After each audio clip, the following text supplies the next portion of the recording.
नमस्कार बच्चों, आप सभी का बहुत बहुत स्वागत है। आज हम लोग फिर से हाजिर हैं अपना अलंकार का पार्ट 2 लेके। आपको याद होगा पिछले पार्ट 1 में हम लोगों ने अलंकार की परिभाषा, अलंकार के भेद बताए हुए थे।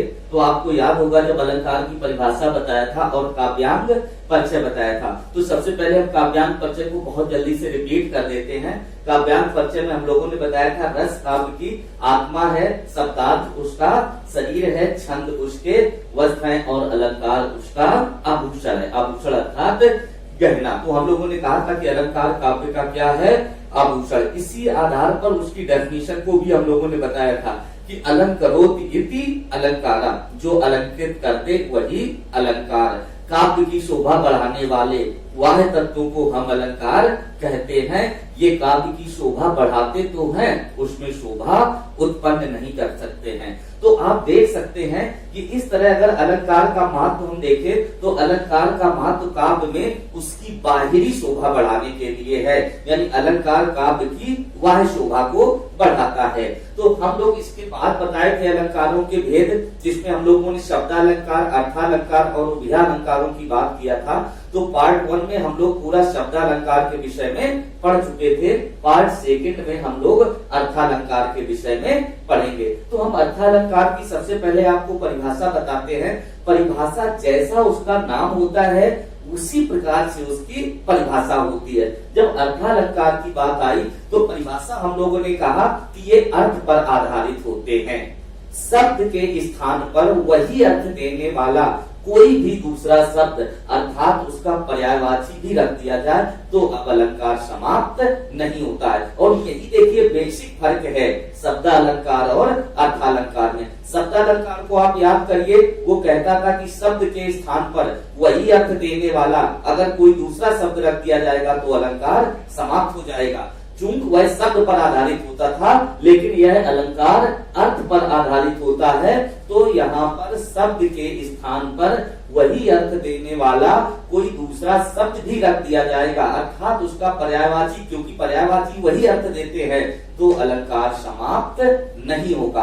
अब प्रमुख अर्थालंकारों की बात अगर हम आपसे करें तो आप देख सकते हैं उपमा अलंकार, रूपक अलंकार, उत्प्रेक्षा अलंकार, प्रतीप अलंकार, अतिशयोक्त अलंकार, विभावना अलंकार। इसमें प्रतीप अलंकार ऐसा होगा जो शायद आपने पहले पढ़ा हो। ये बहुत ही महत्वपूर्ण है, बहुत बड़े एग्जाम्स में यह आया करता है और इन्हें याद करना भी बहुत आसान है, बहुत सहजता से हम इसे याद कर सकते हैं। तो आइए शुरू करते हैं। सबसे पहले हम लोग उपमा अलंकार की बात करेंगे।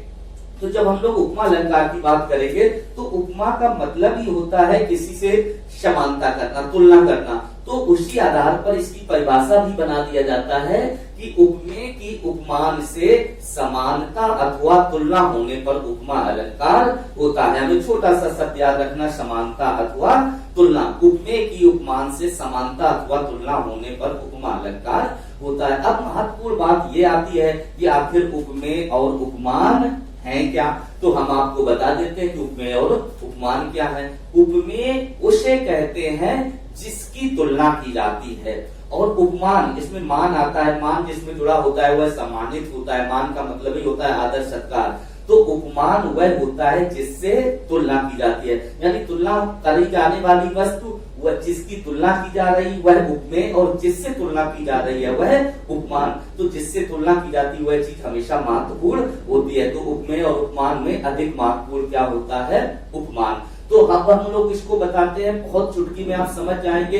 कहा गया उपमेय की उपमान से समानता अथवा तुलना। तो इसी आधार पर इसको पहचानने का भी बहुत आसान सा तरीका है कि अगर सा, सी, से, क्षमता, समान जैसे आदि शब्द आते हैं तो निश्चित रूप से वहां पर उपमा अलंकार होगा, क्योंकि यही शब्द हैं जो समानता अथवा तुलना का भाव प्रकट करते हैं। सा से समानता, और यहाँ सब में सा आ रहा है, आप देख सकते हैं। तो यह उपमा अलंकार होता है। एक एग्जाम्पल हमने लिखा आपके सामने, कहा उसका मुख चंद्रमा के समान सुंदर है, समान शब्द आ गया, अर्थात कौन सा अलंकार है?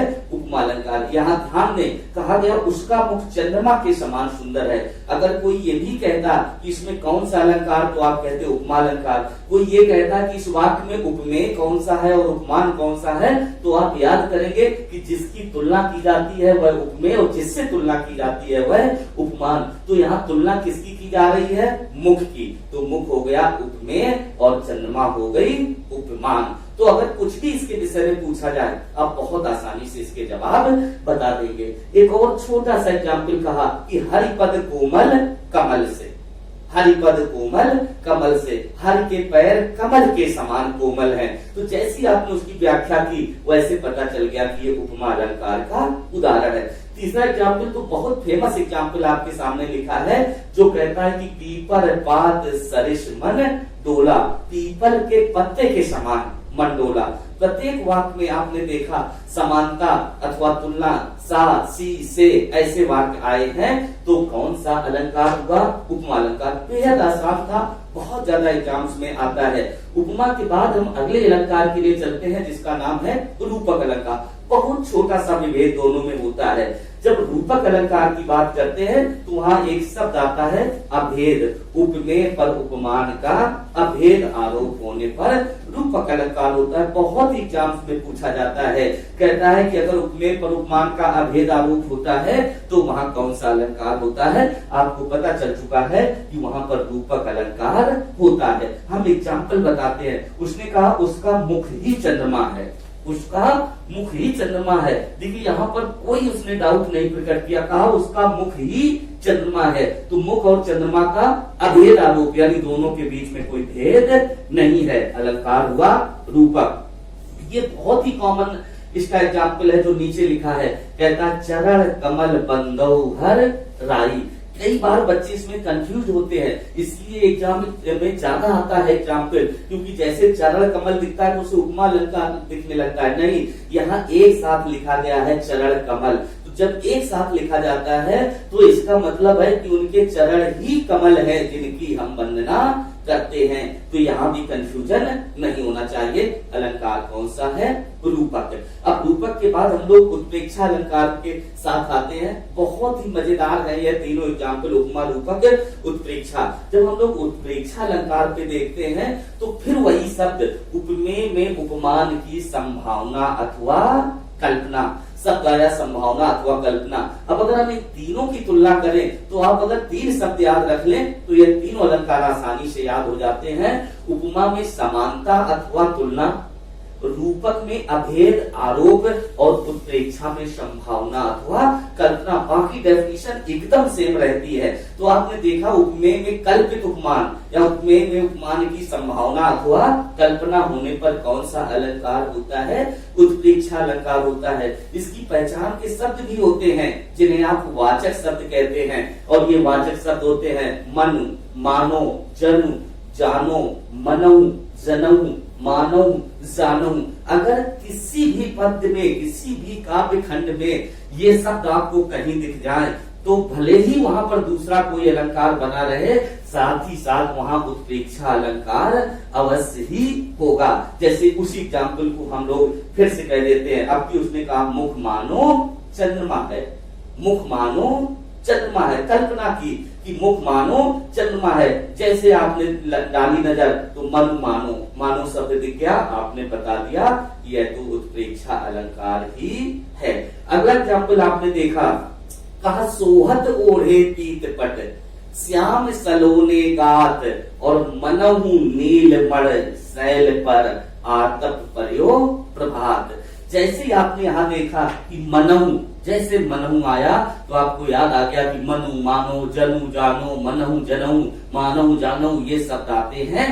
तो अलंकार कौन सा होगा? उत्प्रेक्षा अलंकार। और भी कई अलंकार, कई एग्जाम्पल्स आपको बताए जा सकते हैं कि उस काल मारे क्रोध के, तन कांपने उनका लगा, मानो हवा के शोर से सोता हुआ सागर जगा।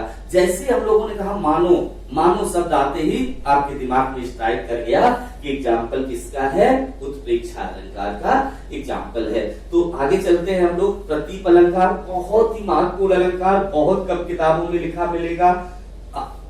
आप में से भी बहुत सारे बच्चों ने हो सकता है इसको आज पहली बार ही सुना हो। बहुत अच्छा होता है। इस पर तो एक बहुत छोटा सा क्वेश्चन आता है, बताते हैं कि वो क्वेश्चन क्या आता है। पहले हम प्रतीप अलंकार को आपको बताते हैं। तो प्रतीप अलंकार की खासियत होती है कि यह उपमा का विपरीत अलंकार होता है।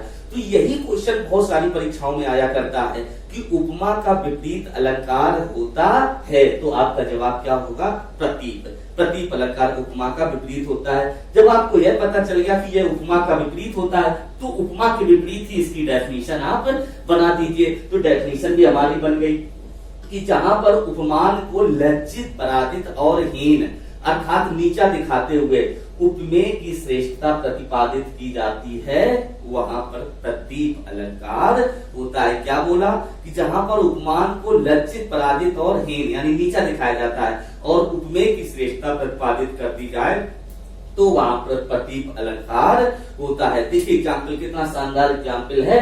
कहता है सियामुख समता किमि करे चंद्र बाबूरो रंग, कि सीता जी के मुख से बेचारा चंद्रमा अपनी तुलना क्या करे।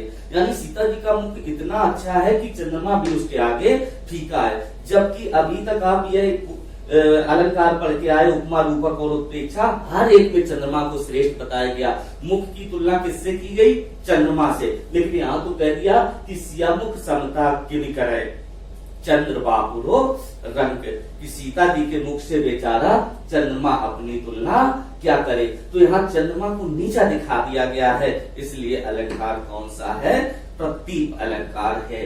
आगे बढ़ते हैं। अतिशयोक्ति। अतिशयोक्ति का मतलब ही होता है बहुत बढ़ा चढ़ा कर कहना। तो इसका आशय ये हुआ, आपने बहुत बार सुन रखा है अतिशयोक्ति यानी हाइपरबोला। तो इसका आशय ये हुआ कि जहां बात को बहुत अधिक बढ़ा चढ़ा कर कह दिया जाए वहां पर अतिशयोक्त अलंकार होता है। जैसे एग्जाम्पल एक आया कि लहरें व्योम चूमती उठती, कि लहरें आसमान चूमती हुई उठ रही हैं। तो यहाँ इन्होंने इतना बढ़ा चढ़ा के कह दिया है कि लहरें आसमान चूमती हुई उठ रही हैं, क्योंकि लहरों की ऊंचाई हो सकती 10, 20, 50 मीटर, लेकिन यहाँ तो कहा लहरें व्योम चूमती उठती, लहरें आसमान चूमती हुई उठ रही हैं। इससे अगला एग्जाम्पल आप देखेंगे, बहुत बार आपने सुन रखा है, बड़ा कॉमन एग्जाम्पल है। कहता है कि हनुमान की पूंछ में लग ना पाई आग। इस शब्द को बहुत ध्यान से देखना है, तभी अर्थ निकलता है। आप कहते हैं लगन, लगन, लगन शब्द नहीं है। हनुमान की पूंछ में लग ना पाई आग और लंका सारी जल गई गए निशाचर भाग, की हनुमान की पूंछ में आग भी नहीं लग पाई और सारी लंका जल गई जो कि सोने की थी, और गए निशाचर भाग, निशाचर भी भाग गए। तो यहां भी बात को बहुत बढ़ा चढ़ाकर कहा गया है, इसलिए कौन सा अलंकार है, अतिशयोक्त अलंकार। हम एक और एग्जाम्पल आपको सुनाते हैं। कहा कढ़त म्यान ही साथ ते अस रिपु तन ते प्राण। कहते हैं कि म्यान से तलवार भी नहीं निकल पाई और शत्रु के प्राण निकल गए। अरे शत्रु के प्राण निकालने के लिए म्यान से तलवार निकाल के उसको मारनी होगी, यहाँ तो कहा म्यान से तलवार भी नहीं निकल पाई और शत्रु के प्राण निकल गए। तो कौन सा अलंकार था, अतिशयोक्त अलंकार। इसके आगे बहुत अच्छा अलंकार आ रहा है, विभावना अलंकार। आजकल एग्जाम्स में बहुत आता है, बहुत पॉपुलर यह अलंकार हो गया है, विभावना। अगर आप इसके नाम पर गौर करें तो विभावना, वी माने बिना और भावना माने भावना के, यानी बिना चाहते हुए अगर कोई काम होता है, वही इसकी डेफिनेशन भी है। कहते हैं कि जहां कारण के अभाव में भी कार्य होता है। किसके अभाव में, कारण के अभाव में कार्य होता है, वहां पर विभावना अलंकार होता है। देखिए एग्जाम्पल, कितना बढ़िया एग्जाम्पल है। कहता बिनु पग चले सुने बिनु काना, कर बिनु काज करे विधि नाना। कि बिना पैरों के चल रहा है और सुने बिनु काना, बिना कानों के सुन रहा है, और कर बिनु काज, बिना हाथों के, कर माने हाथ, बिना हाथों के, काज माने काम कर रहा है, रहे विधि नाना नाना प्रकार से, बिना हाथों से नाना प्रकार के कार्य कर रहा है। तो यहाँ प्रत्येक स्थान पर कारण के अभाव में कार्य हुआ है, जिस कारण यहाँ पर कौन सा अलंकार है? विभावना अलंकार। तो जो प्रमुख शब्द अलंकार थे उनके विषय में हमने बताया, उपमा, रूपक, उत्प्रेक्षा, प्रतीप, अतिशयोक्त और विभावना। और भी है जिनको विस्तार से हम लोग अपनी रेगुलर क्लास में चर्चा करेंगे, लेकिन ये प्रमुख अर्थालंकार थे। इसके बाद हम लोग एक दो क्वेश्चंस पर आते हैं जो एग्जाम में आते रहते हैं, बहुत ही इंपॉर्टेंट है। एक क्वेश्चन उसने कहा उपमेय और उपमान का अभेद कहलाता है उपमा अलंकार, रूपक अलंकार, उत्प्रेक्षा अलंकार, अतिशयोक्त अलंकार। हम लोग पीछे पढ़ के आए, मैंने बताया था कि उपमा, रूपक, उत्प्रेक्षा में क्या क्या समानता है, कि उपमा में समानता अथवा तुलना, तो रूपक में अभेद आरोप। जैसे ही आपको ये दिखा अभेद आरोप, आपको पता चल गया उपमेय और उपमान का अभेद आरोप क्या कहलाता है? रूपक अलंकार। आपका एग्जाम्पल क्या हो गया? बी। आपका आंसर भी क्या हो गया? बी। तो इसका आंसर आपको मिल गया। इसके नीचे एक क्वेश्चन दिखता है, वह क्वेश्चन कहता है उपमेय में उपमान की संभावना अथवा कल्पना। तो आपको याद होगा इन तीनों में हमने तुलना बताई थी कि जब उत्प्रेक्षा अलंकार आता है तो कहता है कि उपमेय में उपमान की संभावना अथवा कल्पना होने पर, जैसे ही आपको दिखाई दिया आपको पता चल गया कि ये उत्प्रेक्षा अलंकार का एग्जाम्पल है। हमने देखा कहां पर उत्प्रेक्षा लिखा है, यहाँ उपमा, रूपक ये लिखा है उत्प्रेक्षा। आपका जवाब हो गया सी। तो इसका भी जवाब आपको मिल गया। इस प्रकार एग्जाम्पल के अलावा अगर भाषाई रूप में भी प्रश्न आते हैं तो आप ऐसे प्रश्नों को आसानी से हल कर सकते हैं। एक बार हम इसे समराइज कर देते हैं। जो अर्थालंकार है, हमने कहा था अर्थ पर आधारित होते हैं, शब्द के स्थान पर वही अर्थ देने वाला। अब कोई दूसरा शब्द भी रख दिया जाए तो अलंकार बदलता नहीं है।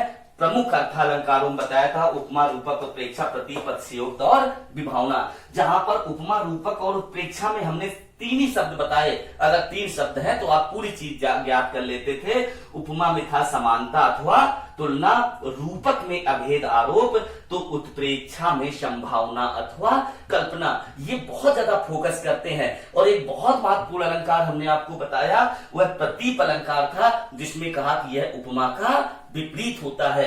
उपमेय और उपमान क्या होते हैं, यह बात भी हमने आपको बहुत अच्छी तरह से बताई। तो यहाँ बताई गई प्रत्येक चीज आपको बहुत अच्छे से समझ आई होगी। मुझे पूरी उम्मीद है आप इसे अच्छे से समझ सके हैं। आगे आने वाली परीक्षाओं में बहुत अच्छे से इसे अटेम्प्ट कर पाएंगे, ताकि आगे आने वाली परीक्षाओं में आप अधिक से अधिक अंक ला सकें और परीक्षा में उत्तीर्ण कर सकें। मुझे पूरी उम्मीद है आपको बहुत अच्छा लगा।